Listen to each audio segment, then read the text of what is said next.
Pak Gede Ucin, begitulah orang-orang memanggilnya, duduk termenung di beranda gubuk reyotnya.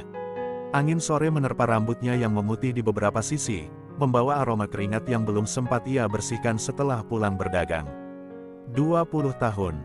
20 tahun lamanya ia membina rumah tangga dengan seorang perempuan yang kini hanya tinggal kenangan samar, terkubur di bawah timbunan kekecewaan.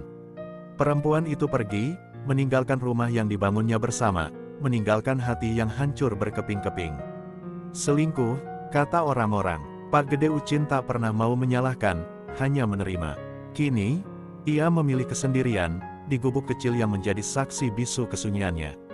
Matahari mulai tenggelam, langit berubah warna menjadi jingga kemerahan. Pak Gede Ucin masuk ke dalam gubuk, menyalakan lampu yang tergantung di langit-langit rumahnya sehingga tampak beberapa genteng pecah karena kejatuhan kelapa muda yang berada di samping rumahnya. Di dinding, sebuah foto usang tertempel, menampilkan dirinya dan istrinya yang masih muda, tersenyum bahagia. Senyum itu terasa begitu jauh, begitu asing. Ia menyentuh foto itu dengan lembut, seakan masih bisa merasakan sentuhan lembut tangan istrinya. Malam tiba, membawa dingin yang menusuk tulang. Pak Gede Ucin memeluk dirinya sendiri, mencoba menghangatkan tubuh yang kedinginan. Ia tak punya anak, tak punya siapapun. Hanya kesunyian yang menemani setiap malamnya. Kadang, ia terbangun di tengah malam, dihantui bayangan masa lalu.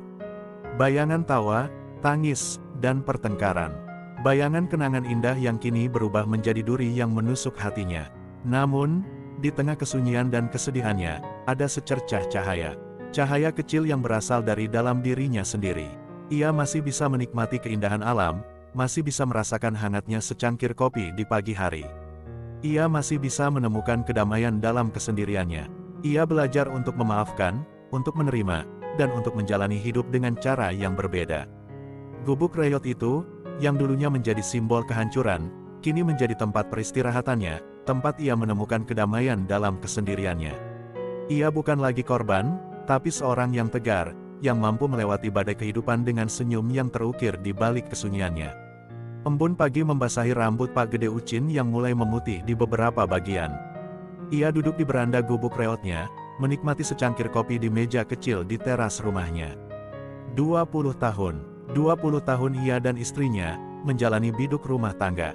20 tahun penuh harapan, penuh usaha untuk memiliki seorang anak, namun takdir berkata lain.